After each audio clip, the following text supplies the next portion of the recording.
he'd have plenty of money, number one, because he'd know all the places to go to get it. He'd understand real estate, stock market investing, entrepreneurship, all these things, right? So the money's done. It's easy for him. One thing about having money is money is so powerful. Literally, when you get money, you can do whatever the hell you want. There's so many doors, so many things that are easy to. You're trying to get a woman and you a man and you got money. Oh, that's it's a piece of cake, right? So then you talk about taking care of his wife, loving his wife, right? You get along with your wife, she's your number one partner in life. She gave birth to your kids, so she's sacred, actually. I think that we should consider that. And so you get along with this sacred person that you carefully selected. You did your due diligence, and now you've built this family, and your goal is to keep this family together, where you're going to have to figure out how to get along with that person.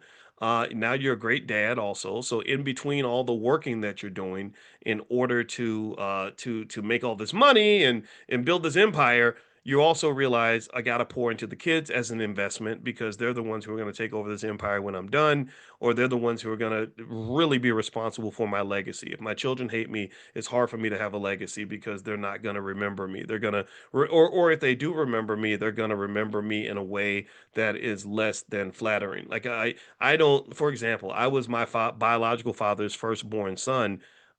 I hope he ain't depending on me to maintain his legacy because I don't know the Negro. I don't dislike him. I don't even know him enough to hate him. So if you need somebody to preserve your legacy, I hope he invested in other people that can do that for him because I'm not that guy.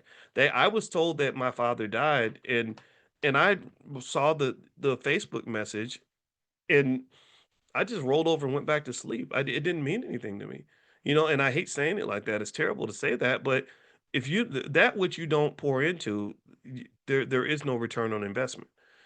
When you don't plant a seed, there is no harvest. There is no so he and I just didn't know each other, right? There's so many other men out there like that. I saw Nick Cannon was doing an interview where he was saying something so interesting to me where he said, and this relates to investing. Nick Cannon's got like 10 billion kids, and he comes from a smart family, by the way. His father called me out of the blue, and I talked to his father for a long time. He did most of the talking. When people like that call me, I just listen. But he was a smart man. And I was like, okay, so he comes from a smart family. Same thing with Will Smith. I talked to Will's brother for many hours, and they have a very smart family. I have a lot of respect for both of them in terms of intelligence. But Nick has all these kids everywhere, and Nick said something that was really interesting to me. He said, um, he said in the interview, "I want to raise my daughters to not date guys like me," or something like that.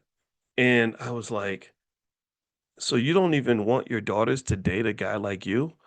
That is so heavy because you do understand that in most psychology books, they will tell you that she's gonna want a man who's exactly like you. How many of y'all knew this? Did you know that this research that shows that you pretty much date your opposite sex parent? It's in your subconscious. So you can spend your whole life saying, I don't want nobody like my daddy. My daddy was a bum. But then you keep shocking yourself because you keep waking up with bums next to you your whole entire life. It's because subconsciously you can't override the subconscious. I'm sorry. But that subconscious is a sucker. And you don't even think about this. I didn't even know that it affected me until I was 50 years old, and I'm a college professor. I think for a living.